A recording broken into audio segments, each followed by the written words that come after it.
Welcome back to Reading the Book of Mormon. We are on Mosiah Chapter 12, and last episode we just met the prophet Abinadi, who was prophesying to King Noah about his wickedness and giving him a warning that if he didn't change, the Lord was going to bring judgment on him.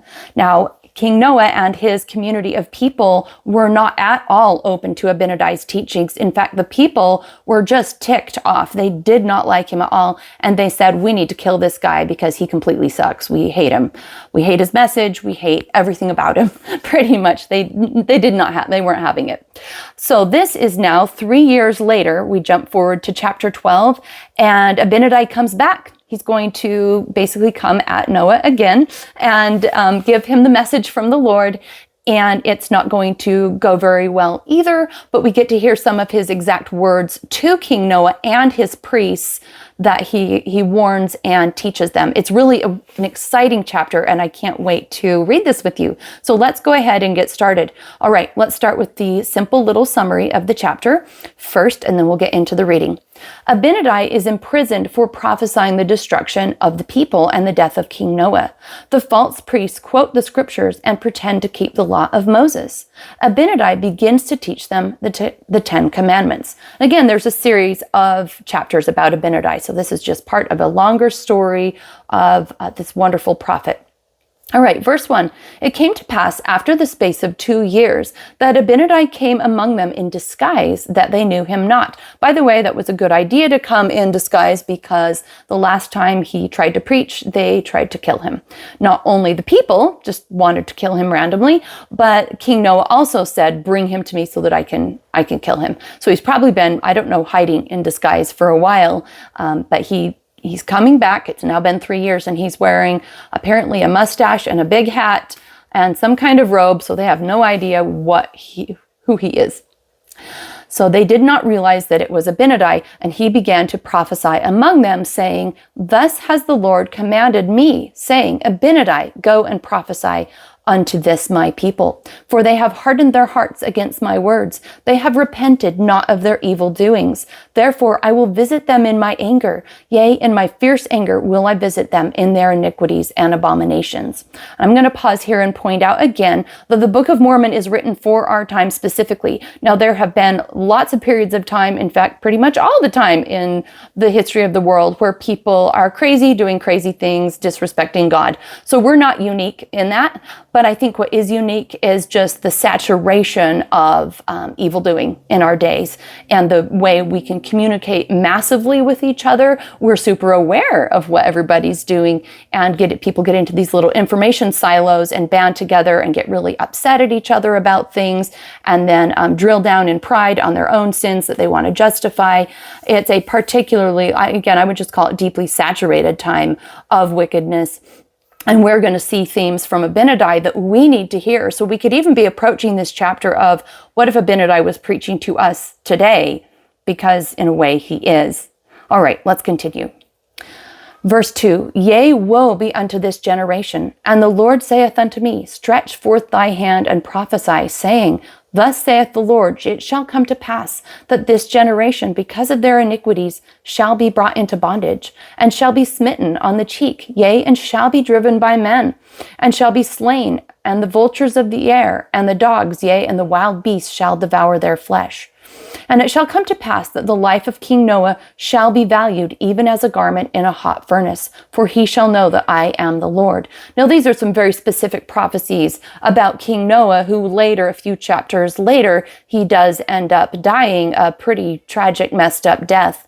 So anyway, you'll see how that happens later. Verse 4, it shall come to pass that I will smite my people with sore afflictions, yea, with famine and with pestilence, and I will cause that they shall howl all the day long.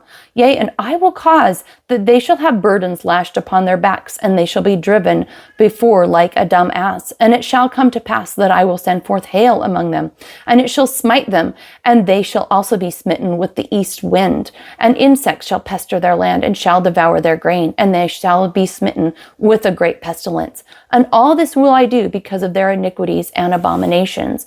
And it shall come to pass that except they repent, I will utterly destroy them from off the face of the earth. Yea, they shall leave a record behind them, and I will preserve them for other nations which shall possess the land. Yea, even after this will I do, that I may discover the abominations of this people to other nations. And many things did Abinadi prophesy against this people. And again, I might say that this really does come true because they have many, many problems. They are driven and smitten, and King Noah dies. And we do have a record of it now so that we can benefit from that.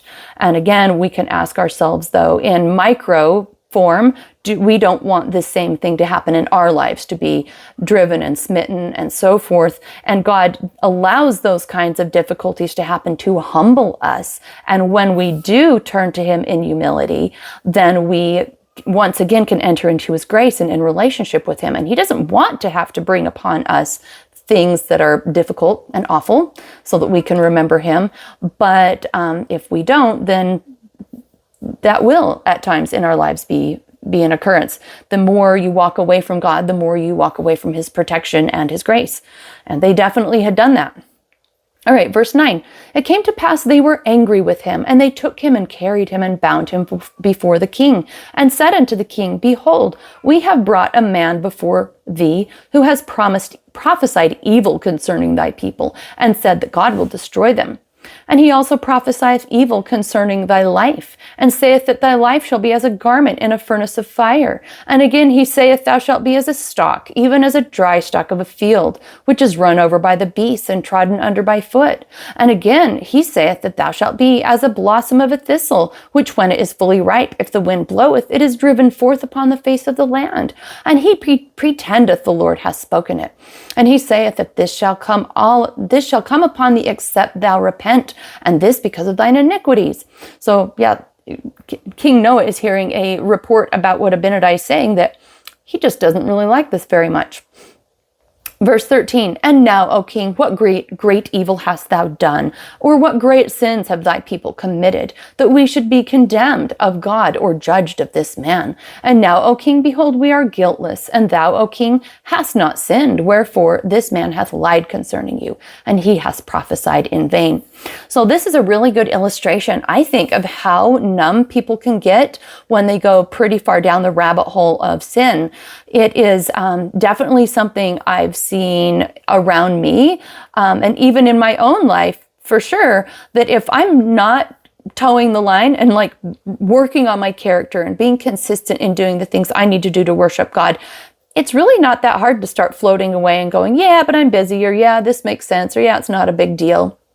And maybe that's in a more microscopic one compared to like King Noah, but it's that same thing that happens anytime you walk away from truth and righteous living. King Noah had totally walked away from righteous living. He's oppressing his people. He's spending his time in very sinful living, and he's saying it's all good. He's literally saying he's not doing anything wrong, and blaming the messenger.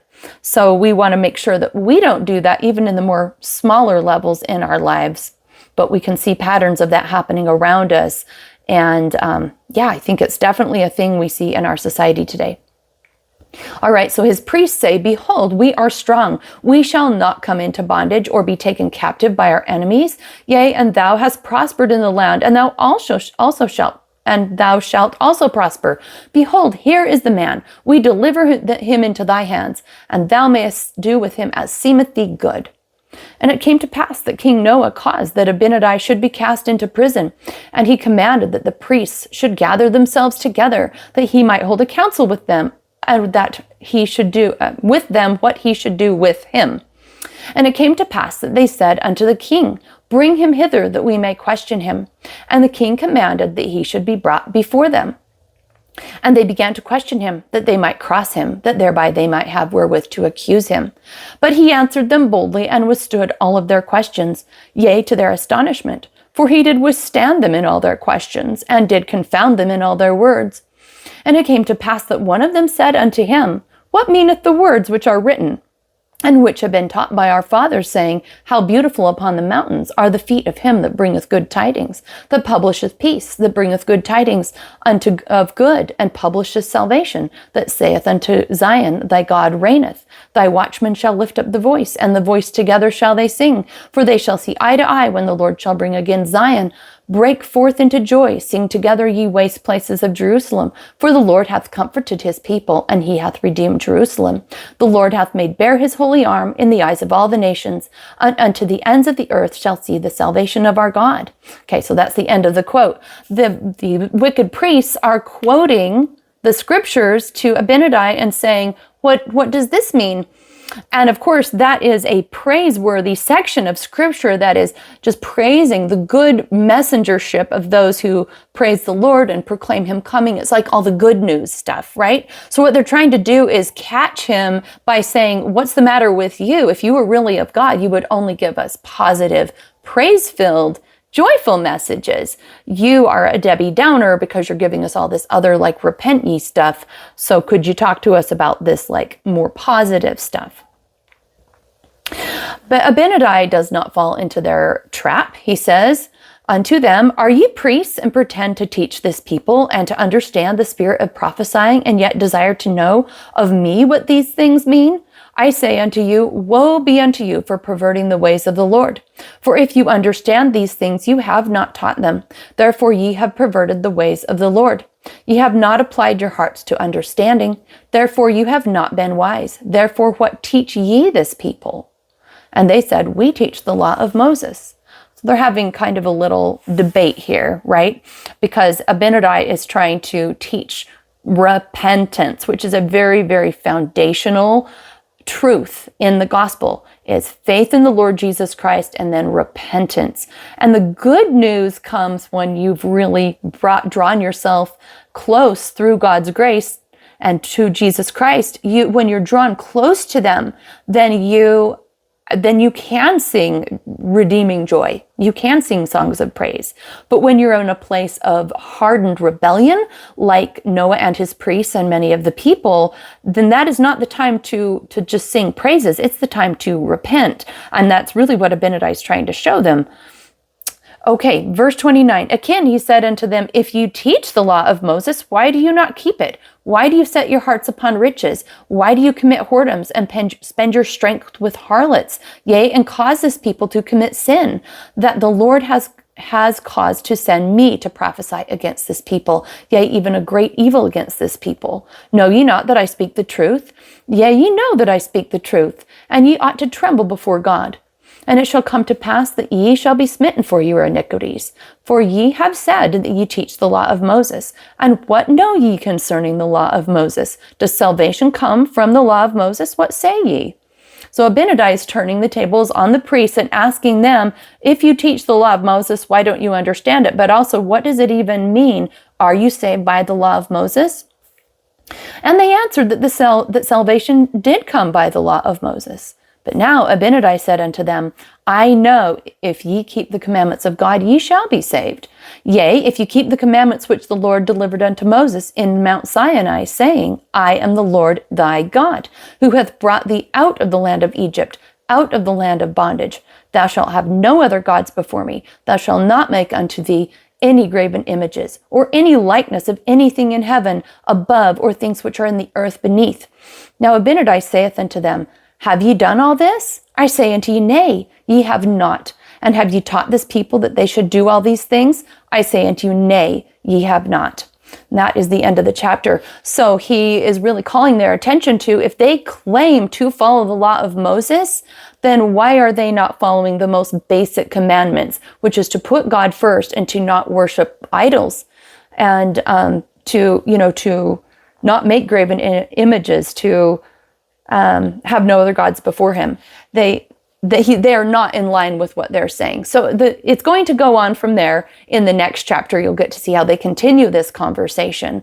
But I think it really highlights the stubborn nature of some individuals. And again, we want to look for ourselves and say, is this in ourselves? But also it's a sickness of the times that if somebody does not want to see, they won't. They will blame you. They will blame other people. They will blame circumstances. They will blame anything if they don't want to see the truth, or if they don't want to worship and honor God, if they don't want to repent, that there are some people who will do this. And it is, again, it's rampant in this day and age.